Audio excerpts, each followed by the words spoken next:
Hello, नमस्कार सर्वांना. श्री स्वामी समर्थ. मी रुपाली. आजच्या ब्लॉगमध्ये सर्वांचं स्वागत आहे. तुम्ही म्हणता सकाळी सकाळी काय शिलाई काम चाललं आहे, तर शिलाई काम असं की मी आता माझे स्वतःचे ब्लाऊज शिवते बरं का.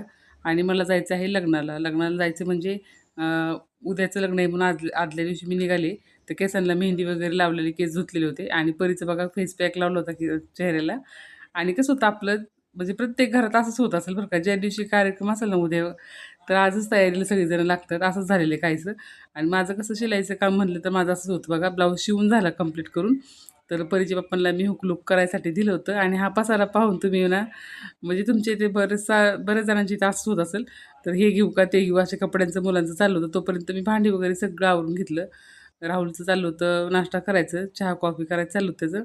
आणि आम्ही आज फक्त नाश्ता वगैरेच करून निघालो होतो. दुसरं काय जास्त करणार नव्हतो का तर आहे ना उशीर होणार त्यामुळे आहे ना. आणि गुरुवारचा दिवस होता आणि उपवास असतो परीच्या पप्पांना, त्यामुळे आम्ही असं ठरवलं की बाहेरच नाश्ता करायचा. आणि बघा ना सगळ्यांचं मॅचिंग एकच झालं, म्हणजे ठरवून नाही केलेलं बरं का. एकदम बाहेर आलो अचानक आम्ही सगळी एकत्र आल्यानंतर लक्षात आलं आमच्या की आम्ही सगळं मॅचिंग केलेलं आहे. तर चला असं कधी-कधी योगायोग येतो बरं का. थोडंसं अंतर गेल्यानंतर उसाचा रस वगैरे घेतला आणि परीला काही रस आवडत नाही त्यामुळे तिने तर काही घेतलं नाही. आणि त्यानंतर आम्ही फलटणपाशी जवळ आलो, म्हणजे फलटण मीरा रोडला आलो. त्यानंतर मग जरा मुलांना नाश्ता करायचा होता. मग काय करायचं नाश्ता तर झटकीपट म्हणलं चला आता वडापाव घेऊया. वडापाव कसा तिथला एकदम शिरवळमध्ये ह्याच्यात खूप बेस्ट असतो. आणि त्यानंतर आम्ही घरी पोहोचलो बरं का. तर तिथं घाण्याचं छान असं डेकोरेशन मुलांनीच केलं होतं. म्हणजे माझ्या पुतण्यांनीच. तर खूप छान असं डेकोरेशन केलं होतं बघा त्यांनी. मुलांनीच केलेलं बरं का. मुलींनी तर काही केलेलं नव्हतं. हे सगळं मुलांनी केलं होतं. तर छानपैकी केलेलं. आम्ही पोहोचलो होतो. मी कपडे वगैरे चेंज केली आणि मग चाललं होतं त्यांचं सगळ्यांचं म्हणजे जेवण वगैरे झाली होती. आणि आम्ही एकदम लास्टला गेलो जेवण करायचं म्हणलं आणि आता काय घरातलं असेल काम काम आवरायची. आणि म्हटलं चला आता दुसऱ्या दिवशीचा हा व्हिडिओ आहे तुमच्यासोबत म्हटलं शेअर करावा. नंतर मी गेल्यानंतर दुसऱ्या दिवशी मी बांगड्या घातले होते. जे राहिले होते ना त्यांच्या म्हणजे घरातली जी मंडळी होती त्यांच्या बांगड्या राहिल्या होत्या. शेजारी बसलेल्या जाऊबाईंच्या आई आहेत आणि एक त्या मामी आहेत. म्हणजे आमच्या ह्यांच्या मामी आहेत त्या. आणि आम्ही सगळे मस्त बसून बांगड्या वगैरे भरले. आणि त्यानंतर बघा दोघी येहिनीच्या मस्त अशा हळद खेळायचं चाललेले. जाऊबाईंच्या आई आणि आमच्या सासूबाई आहेत दोघीजणी. तर अलीकडच्या आहेत त्या माझ्या सासूबाई आहेत आणि पलीकडच्या मावशी आहेत त्या. तर दोघींची मस्त अशी हळद खेळायचं चाललं होतं बघा. तर खूप सगळ्यांनीच एन्जॉय केलं बरं का. आणि मी पण आमच्या दीर आहेत माझे, तर त्यांना सुद्धा हळद लावली. का तर त्यांना माहिती आहे हळद लावतील म्हणून ते लांब उभं राहिले होते. पण तरी पण म्हटलं चला आज त्यांचा मान आहे तर त्यांना हळद लावलीच पाहिजे. आणि त्यानंतर छान वाटलं बरं का. सगळ्यांनाच आम्ही हळद लावली. लहान नाही, मोठे नाही, सगळ्यांना. आणि कसं असतं असेच दिवस असतात बरं का, एन्जॉय करायला मिळतं आणि सगळ्यांची मजा मस्ती करायला खरंच खूप छान वाटते. आणि आम्हाला बघा तुम्हाला टाईमसुद्धा वरती आलेला असेल तर 10, 10:30, 11 वाजत आले ते. तर तेव्हापासून म्हणजे सुरुवात केली ती 10 वाजल्यापासून. तर आमच्या हळदच खेळायचं चालू होतं. त्यानंतरही लग्नाचा दिवस आला आणि लग्नाची हळद चालली बघा आता ही. तर लग्नाच्या हळदीमध्ये आम्ही काही जास्त हळद वगैरे खेळलो नाही. तर मी आणि माझी जाऊबाई शेजारी उभं राहिलेलो आहे बघा. आणि मस्त अशी हळद खेळायचा कार्यक्रम चालला होता. म्हणजे हळद लावायचा कार्यक्रम चालला होता सॉरी. तर सगळ्यांनी हळद लावत होते ना. आम्ही तर आता कसं घरी भरपूर हळद खेळली होती. त्यामुळे आम्ही हळद भरपूर खेळली होती. आणि आज लग्नाचे प्रमुख पाहुणे म्हणजे बारामती तालुक्याचे अध्यक्ष आणि राष्ट्रवादी पार्टीचे अध्यक्ष असे संभाजी होळकर हे सुद्धा लग्नाला आले होते. तर आम्हाला सगळ्यांनाच खरंच खूप छान वाटलं बरं का. आणि त्याची उपस्थिती असल्यामुळे ना अजूनच सगळ्यांना म्हणजे छान वाटलं, की बाबा चला एवढे त्यांना टाईम नसतो, पण ते आपल्या लग्नाच्या टायमिंगला आले होते. तर खरंच छान वाटलं. आणि त्यांचा पण मान-सन्मान आम्ही केला होता बरं का. बऱ्याच जणांचा आम्ही मान-सन्मान ह्या लग्नामध्ये केला होता. आणि लग्नाला माझी बहीण, आई, वडील आणि बहिणीच्या मुली या सगळेजण आले होते पुण्यावरून बरं का. आणि खूप छान वाटलं ज्यावेळेस अशीच आपली पण माणसं येतात ना, म्हणजे बाहेरची माणसं येतात ना, त्यावेळेस अजूनच आपल्याला चांगलं वाटतं. तर माझी बहीण तर इकडे येत नाही जास्त करून. कसं काय कार्यक्रम असेल त्याच वेळेस येते. तर तिला पण इकडं खरंच खूप आवडतं बारामतीला. मला म्हणती खरंच तुमच्या इकडे तिने तर पहिल्यांदाच बारामती पाहिली होती. तिला खूप आवडली बारामती. खूप म्हणजे पुण्यासारखंच आहे म्हणते सगळं. तर तिला बारामती खूपच आवडली होती. त्यानंतर नवरदेव आला होता. तर आम्ही सुद्धा थोडंसं नवरदेवाबरोबर डान्स केला बरं का. आणि कधी नव्हता केला पण थोडंसं केला तर खरंच छान वाटलं. कधीतरी एन्जॉय म्हणून, का तर माझ्या बहिणीला आवडतं डान्स वगैरे करायला. तर तिने म्हटले की चल थोड्या वेळ तरी आपण डान्स करूया म्हणून आम्ही गेलो होतो. तर खरंच खूप छान असा डान्स झाला आणि छान वाटलं. त्यानंतर आम्ही आतमध्ये आलो. तर बघा परीने पण सुंदर असा मेकअप केला होता. तिच्या हातानेच केलेला आहे बरं का. तर तुम्हाला परीचा मेकअप कसा वाटला मला कमेंट करून सांगा. तर छान असं साधं सिंपल जेवण होतं. आणि एकदम मस्त उन्हाळ्यामध्ये आहे ना जास्त स्पायसी जेवण नव्हतं बरं का, त्यामुळे चांगलं वाटलं. आणि त्यानंतर ह्यांना मी सगळ्यांना बाय केलं. ह्यांना जेवण वगैरे झाल्यानंतर बाय केलं. सगळेजण निघाली होती ना. त्यानंतर आम्ही पण म्हणलं नवरी जायचा टायमिंग पण झाला होता, तर मी ह्यांना सगळ्यांना बाय केलं. त्यानंतर ते गेले आणि एक जरा थोडा वेळ जरा थोडंसं वाईट वाटलं, की असं वाटतं चला अजून लग्नापर्यंत थांबायला पाहिजे होतं. पण लांब जायचं असल्यामुळं लवकर निघाली होती ते आणि नंतर मग आलो आम्ही आतमध्ये. तर छान असा रुखवत पाहून मी जरा आमच्या जाऊबाईची मस्करी चालली होती. अजून काय काय पहा, नीट चेक करून घ्या. असं काहीतरी थोडंसं म्हणलं गंमत-जंमत करावी. तर ते हसत होते. तर म्हणलं काय कमी असेल तर लगेच सांगून टाका. असं काही नाही बरं का. आम्ही फक्त ही आमची मजा-मस्ती चालू होती. आणि रुखवत त्यांनी छान दिला होता. म्हणजे जितकं आपल्या लेकीला द्यायचं असतं ना, तितकं त्यांनी देण्याचा प्रयत्न केला आणि छान पण केला प्रयत्न त्यांनी. अगदीच आता कसं झालंय पहिल्यासारखी एवढं भांडी वगैरे कोणाला घासायची इच्छाही नसते. त्यामुळे आहे ना मोजकीच भांडी आणि छान वाटतात एवढीशी भांडी. तर मला तर असं वाटतं, की एवढंच बरं आहे बरं का. आणि आम्ही सगळ्यांनी रुखवत पाहत होतो आणि मस्त आमचं गप्पा जरा चालल्या होत्या. आणि म्हणलं चला आता भराभरी करावंच लागणार आहे. तोपर्यंत नवरीचं चाललं होतं सगळ्यांची विचारपूस करायचं. आणि नवरीबाई रडायला आली, की आम्हाला पण कसं तरी वाटत होतं.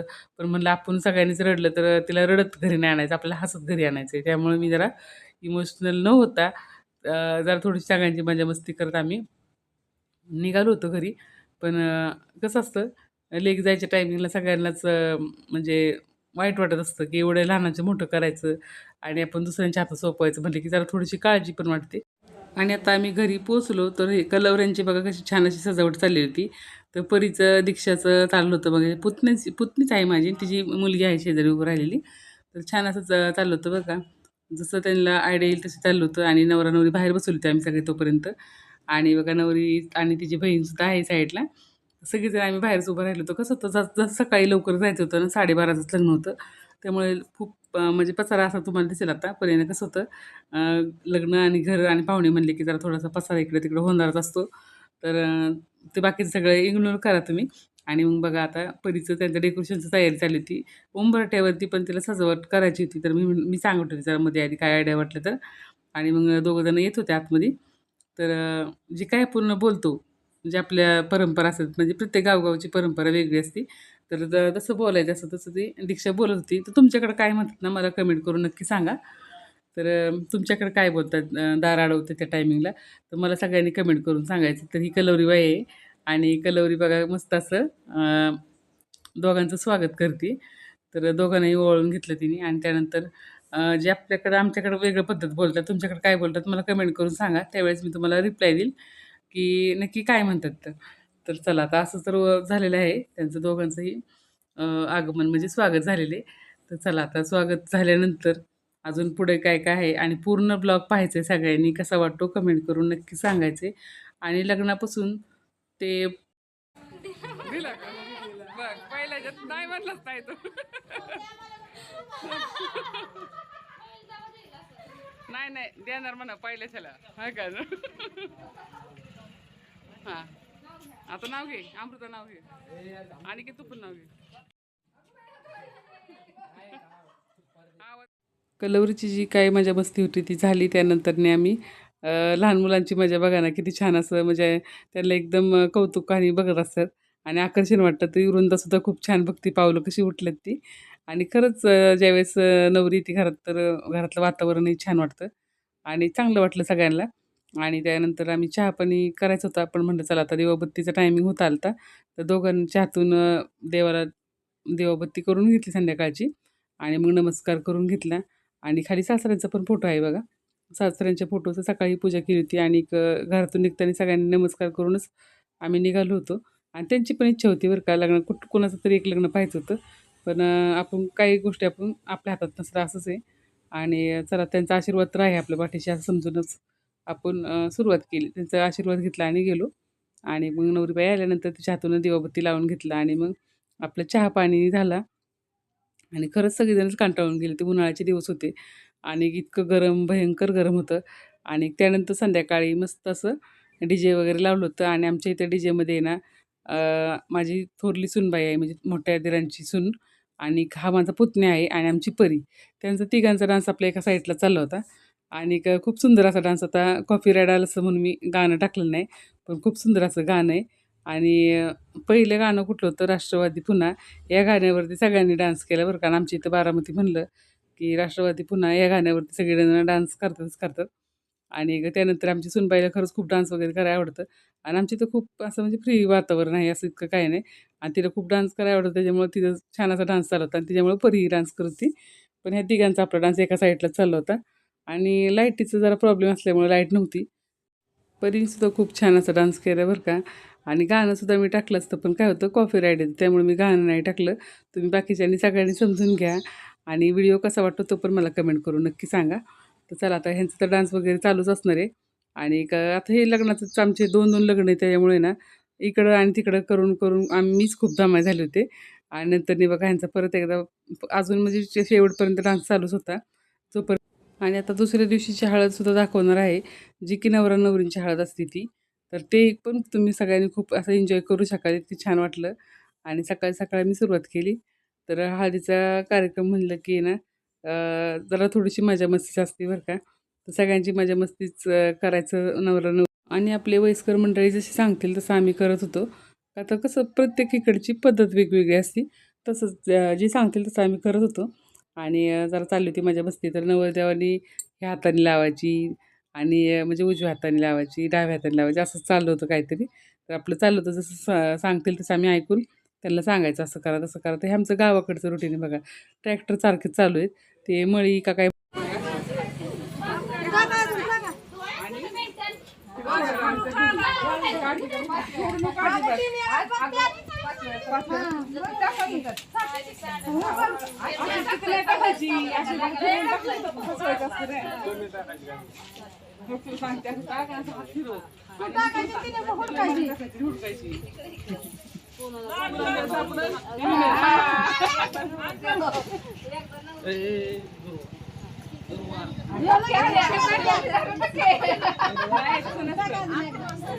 ऐका आकाशात शोभतो इंद्रधनुष्याचा पट्टा आकाशात शोभतो इंद्रधनुष्याचा पट्टा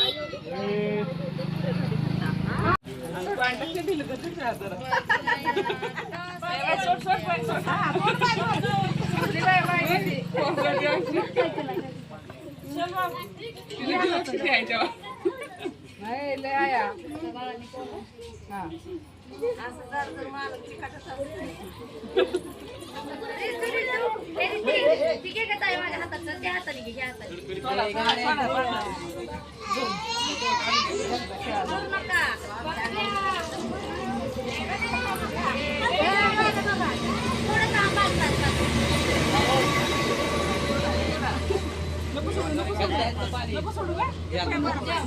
करू नका थोडं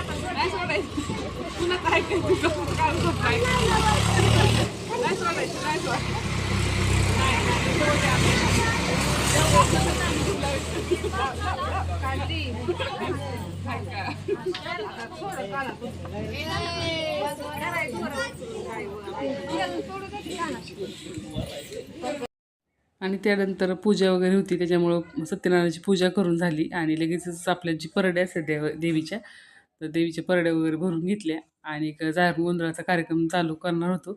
तोपर्यंत म्हणलं पहिलं तिच्या म्हणजे नवरीच्या हातूनच भरून घ्यायच्या असतात परड्या वगैरे. मग तिच्या हातून सगळ्या परड्या भरून घेतल्या आणि मग आपलं जागरण गोंधळाचा कार्यक्रम सुरू करायचं चाललं होतं. तर ती लोकंही आली होती पूजा करणारी. त्यांनी मस्त असं त्यांचं पटापटा मांडणी वगैरे केली आणि मग पूजेला सुरुवात केली. तर सगळंच म्हणजे ना ज्या त्या वेळेस झालं ना कधीही बरं असतं. का तर एकदा कुठलंही काम राहिलं की राहूनच जातं आणि आज करू उद्या करू असं होऊन जातं. त्यामुळेच आहे ना अशा गोष्टी अशाच वेळेस केलेलं कधीही चांगलं. म्हणजे पुढं काही त्याच्या आपल्याला त्रास होत नाही असं असतं. म्हणून असं ज्या त्या वेळेला केलं कधीही चांगलं. तर चाललं होतं बघा. खूप छान असं त्यांनी जांभूळ केलं, पूजा वगैरे करून झाली, आरती झाली आणि गाणी खूप छान टाकली. मी शॉर्ट व्हिडिओमध्ये टाकलेले. तर आजचा व्हिडिओ तुम्हाला कसा वाटला कमेंट करून नक्की सांगा. नवीन असाल चॅनल लाईक, सबस्क्राईब नक्की करा. धन्यवाद. पुन्हा भेटूया अशा छानशा ब्लॉगमध्ये.